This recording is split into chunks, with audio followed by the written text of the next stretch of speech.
کہ علی وزیر کا جو معاملہ ہے یہ عدالت میں ہے، ان پر مقدمات ہیں اور قانون کے مطابق کارروائی ہوگی، تو اس کو ایک سیاسی رنگ دینے کی کوشش کی جا رہی ہے، کیونکہ ہم پی ڈی ایم کے اتحادی ہیں، تو یہ تاثر دینے کی کوشش کی جا رہی ہے کہ پی ڈی ایم میں کوئی اختلافات ہیں، پی ڈی ایم میں کوئی اختلافات نہیں ہیں، لیکن علی وزیر کے معاملے پر صورتحال یہ ہے کہ قانون جو ہے وہ فیصلہ کرے گا اور قانون اپنا راستہ اختیار کرے گا۔ ساتھ ہی علی امین گنڈا پور اور فیصل واوڈا نے آج پریس کانفرنس کی ہے پی آئی ڈی میں، اور انہوں نے کہا ہے مولانا فضل الرحمان کو، فیصل واوڈا نے، کہ مولانا صاحب اب آپ ہمت کریں اور جرأت کا مظاہرہ کریں، اب آپ اسلام آباد آئیں اور اب آپ میدان میں آئیں اور ہم آپ کو دیکھ لیں گے۔ بہت باتیں ہوگی، بہت ساری چیزیں ہوں گی، آپ کا یہ کام ہے، آپ کا یہ وتیرہ ہے کہ آپ پاکستان کے ریاستی اداروں کو دھمکیاں دیتے ہیں۔ جب آپ کی چوری پکڑی جاتی ہے، جب آپ کی کرپشن پکڑی جاتی ہے، تو آپ کا کام یہ ہوتا ہے کہ آپ دھمکانے اور بلیک میلنگ کے حوالے سے کوشش کرتے ہیں۔ تو اب آپ ہمت کریں اور جرأت کا مظاہرہ کریں اور آپ اسلام آباد آئیں، ہم آپ کو دیکھ لیں گے، نہ تو اب آپ کو ڈیزل کے پرمٹ ملیں گے۔ انہوں نے کہا کہ ہم تمہیں یہ وارننگ دے رہے ہیں کہ آپ یہ جو بچوں کو استعمال کرنے کی کوشش کر رہے ہیں، جو مدارس کے بچوں کو استعمال کرنے کی کوشش کرتے ہیں، ان کو استعمال نہ کریں، ادروائز قانون اپنا راستہ اختیار کرے گا، آئین اپنا راستہ اختیار کرے گا اور آپ کو اس بات کا جواب دینا پڑے گا۔ اور انہوں نے کہا ہے کہ آپ ماڈل ٹاؤن کی طرح دوبارہ ایک تاریخ دہرانا چاہتے ہیں اور آپ یہ چاہتے ہیں، آپ کو لاشیں چاہیے، آپ کو سیاست اپنی بچانے کے لیے کچھ ایسی چیزیں چاہیے جو آپ کرنا چاہتے ہیں، لیکن آپ کے وہ خواب پورے نہیں ہوں گے۔ اور انہوں نے کہا ہے کہ آپ منافق ہیں اور آپ کو اپنا گریباں دیکھنا چاہیے۔ جب آپ کو یہ کہا جاتا ہے کہ آپ عدالت کے سامنے پیش ہوں، تو پھر آپ کہتے ہیں کہ مجھے کسی عدالت کے سامنے پیش ہونے کی ضرورت نہیں ہے، نہ تو میں کسی عدالت کے سامنے پیش ہوں گا اور مجھے کسی سے کوئی سرٹیفکیٹ لینے کی ضرورت نہیں ہے کہ میں صادق اور امین ہوں۔ تو فیصل واوڈا نے کہا کہ ہم آپ کی دھمکیوں کو، آپ کی سیاست کو اور آپ کی بلیک میلنگ کو جوتے کی نوک پر رکھتے ہیں۔ اس کے ساتھ علی امین گنڈا پور نے کہا کہ میں اب مولانا فضل الرحمان کو عدالت لے کر جاؤں گا، قانونی جنگ اس کے ساتھ لڑوں گا، اور میں نے مولانا فضل الرحمان سے 3 سوال پوچھے تھے، مجھے اس کے ابھی تک جواب نہیں دیے جا رہے، اور میں نے اپنے قانونی ماہرین سے بات بھی کر لی ہے۔ اور میں نے پہلا سوال یہ پوچھا تھا کہ آپ کی اجیت دوول کے ساتھ کیا معاملات ہیں، آپ کی اس سے جو میٹنگ ہوئی تھی کس حوالے سے ہوئی تھی، اور اس حوالے سے آپ بتائیں۔ دوسری جانب انہوں نے کہا کہ جو مولانا فضل الرحمان کا آزادی مارچ ہوا تھا 2019 میں، اس دوران بین الاقوامی قوتوں سے مولانا فضل الرحمان کے رابطے تھے اور کشمیر کی کاز کو نقصان پہنچانے کی کوشش کی جا رہی تھی۔ یہ علی امین گنڈا پور نے دوسرا سوال اٹھایا۔ اور تیسرا انہوں نے کہا کہ مولانا فضل الرحمان پاکستان میں شیعہ سنی فسادات کروانے کی کوشش کر رہے تھے، اس کی سازش کر رہے تھے۔ یہ 3 سوال تھے جس کے حوالے سے وہ کہہ رہے ہیں کہ ہم جواب مانگ رہے ہیں، مولانا فضل الرحمان جواب نہیں دے پا رہے، اور اب مولانا فضل الرحمان کو میں عدالت لے کر جاؤں گا۔ ساتھ ہی انہوں نے کہا کہ جب ہم سوال پوچھتے ہیں تو مولانا فضل الرحمان دھمکیوں پر اتر آتے ہیں، اور جب ہم بات کرتے ہیں کہ آپ کو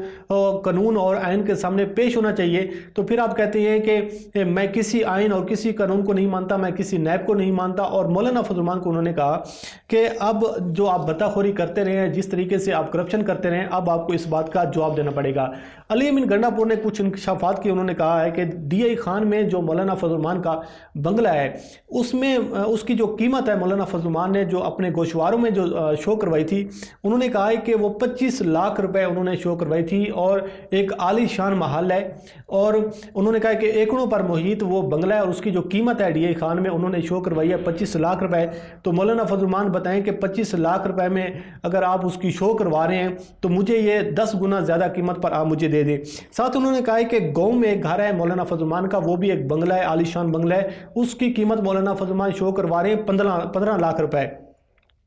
ساتھ ہی وہ کہتے ہیں کہ جو مولانا فضل الرحمان نے الیکشن کمیشن میں اپنے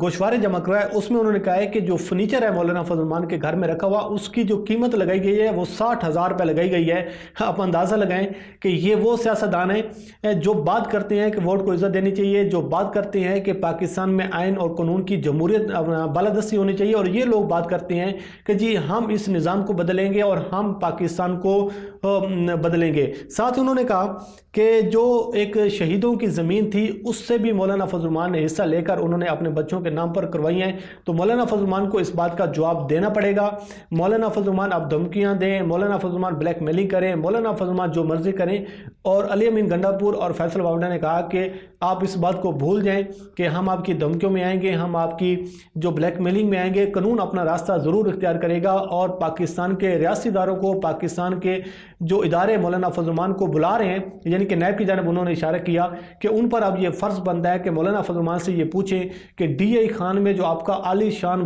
بنگلہ ہے اس کی قیمت کیا 25 لاکھ روپے ہے، اور آپ تو کہتے ہیں کہ میرا سورس آف انکم نہیں ہے، آپ کے بچے کہتے ہیں کہ ہمارا کوئی بزنس نہیں ہے، ہمارا کوئی کاروبار نہیں ہے، تو پھر یہ پیسہ کہاں سے آیا؟ اتنے عالی شان محل اور اتنے عالی شان جو آپ نے گھر بنائے ہوئے ہیں وہ کہاں سے ہیں؟ بہرحال اسلام آباد کا جو سیاسی پارہ ہے بڑا ہائی ہو چکا ہے، اسلام آباد کی سیاست میں ہلچل جاری ہے، اپوزیشن اور حکومت آمنے سامنے ہے، لانگ مارچ کی بھی باتیں کی جا رہی ہیں، دوسری جانب نیشنل ڈائیلاگ کی بھی باتیں کی جا رہی ہیں، اور یہ بھی کہا جا رہا ہے کہ ہم اس حکومت کو چلنے نہیں دیں گے۔ بلاول زرداری نے آج لاہور میں پریس کانفرنس کی ہے اور انہوں نے کہا ہے اس میں کہ ہم لانگ مارچ کریں گے، اور لانگ مارچ میں لاہور کے مزدور اور لاہور کی جو عوام ہے وہ نکلے گی، یہ بلاول زرداری کی جانب سے دعویٰ کیا گیا ہے۔ اور آپ کو پھر یاد رکھنا پڑے گا 13 دسمبر 2020 کا جلسہ، اس ٹائم بھی یہ بڑے بڑے دعوے کیے گئے تھے، اور انہوں نے کہا کہ پی ڈی ایم کے پیچھے کوئی ایسی قوت نہیں ہے، پی ڈی ایم کو کوئی نہیں چلا رہا، پی ڈی ایم کے پیچھے عوام ہے، اور پی ڈی ایم جو ہے اب ڈائیلاگ نہیں کرے گی حکومت سے، کیونکہ حکومت کا جو رویہ ہے جس طریقے سے ہمیں سائیڈ لائن کرنے کی کوشش کی جا رہی ہے تو وقت جو ہے وہ نکل چکا ہے۔ ساتھ انہوں نے کہا کہ وزیر اعظم عمران خان کو گھر جانا ہوگا، جب عمران خان گھر جائیں گے تو اس کے بعد بات کریں گے، اور ساتھ ہی انہوں نے ایک بات کی ہے ایک سوال کے جواب میں، انہوں نے کہا کہ ہم سیکرٹ بیلٹنگ کے حق میں ہیں کہ جو ووٹ کا حق ہے وہ سیکرٹ بیلٹ کے ذریعے استعمال ہونا چاہیے۔ اس کی وجہ یہ ہے کہ جو اوپن بیلٹ کے تھرو ووٹ دے گا پھر اس کی زندگی کو بھی خطرہ ہو سکتا ہے، اس کو تھریٹ بھی وصول ہوں گے، اور اس کا پاکستان میں رہنا بھی مشکل ہو جائے گا۔ اور ساتھ انہوں نے کہا کہ جو قوتیں ان پر دباؤ ڈالنے کی کوشش کریں گی تو جب اوپن بیلٹ ہوگا تو پھر لوگ جو ہے ووٹ ڈالنے میں پریشانی محسوس کریں گے، لوگ ووٹ ڈالنے میں جو ہے وہ اس حوالے سے بڑے پریشان ہوں گے۔ تو دوسری جانب انہوں نے کہا ہے کہ اب حکومت جو ہے وہ گھر جاتی ہوئی ہمیں نظر آ رہی ہے۔ بہرحال دیکھتے ہیں کہ یہ صورتحال کس جانب رخ اختیار کرتی ہے، اس سے آپ کو آگاہ کرتے رہیں گے، اور حکومت جاتی ہے یا نہیں جاتی، لیکن اسلام آباد کا اور شہر اقتدار کا سیاسی پارہ وہ ہائی ہوتا ہوا نظر آ رہا ہے۔ اب اس حوالے سے آپ کو آگاہ بھی کرتے رہیں گے۔ اللہ کریم آپ کا حامی ناصر ہو۔ مجھے دیجیے اجازت، اللہ حافظ۔